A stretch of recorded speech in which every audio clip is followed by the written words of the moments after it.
పాకిస్తాన్ ఆఫ్ఘనిస్తాన్ సరిహద్దు ప్రాంతాలు మరోసారి రణరంగాన్ని తలపిస్తున్నాయి. కరాచీలోని పారామిలిటరీ రేంజర్స్ ప్రధాన ఆఫీస్పై ఉగ్రవాదులు జరిపిన ఆత్మాహుతి దాడికి ప్రతీకారంగా పాకిస్తాన్ సైన్యం ఆదివారం సరిహద్దులో భారీ ఆపరేషన్ చేపట్టింది.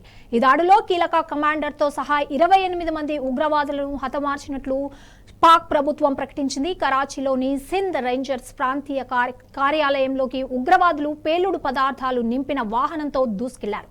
ఆ వెంటనే విచక్షణారహితంగా కాల్పులకు తెగబడ్డారు. ఈ ఘటనలో 3 సైనికులు మరణించగా 4 గాయపడ్డారు. భద్రతా దళాలు జరిపిన ఎదురు కాల్పుల్లో 3 ఉగ్రవాదులు హతమవగా ఆఫ్ఘనిస్తాన్కు చెందిన మరో ఉగ్రవాదిని సజీవంగా పట్టుకున్నారు. ఈ దాడికి తామే బాధ్యులమని నిషేధిత పాకిస్తానీ తాలిబాన్ నుండి విడిపోయిన జమాత్ ఉల్ అహ్రాద్ సంస్థ ప్రకటించనుంది.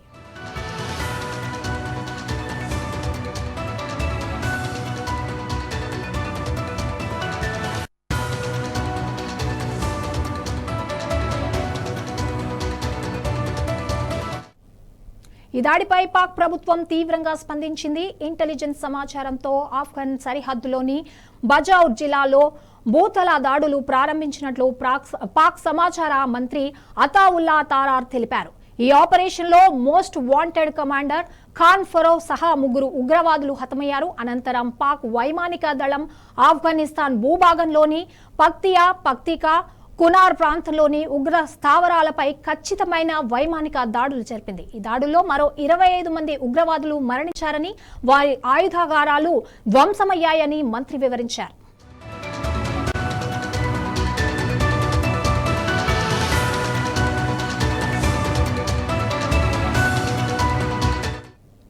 ఈ ఘటనతో ఇరు దేశాల మధ్య ఉద్రిక్తతలు మరింత పెరిగాయి. తమ దేశంలో దాడులకు పాల్పడుతున్న టీటీటీ ఉగ్రవాదులకు ఆఫ్ఘన్ తాలిబాన్ ప్రభుత్వం ఆశ్రయం కల్పిస్తోందని పాకిస్తాన్ ఆరోపిస్తుండగా కాబూల్ ఈ ఆరోపణలను ఖండిస్తోంది. దేశ భద్రత, పౌరుల రక్షణ విషయంలో ఎలాంటి రాజీ పడబోమని మంత్రి తారార్ స్పష్టం చేశారు.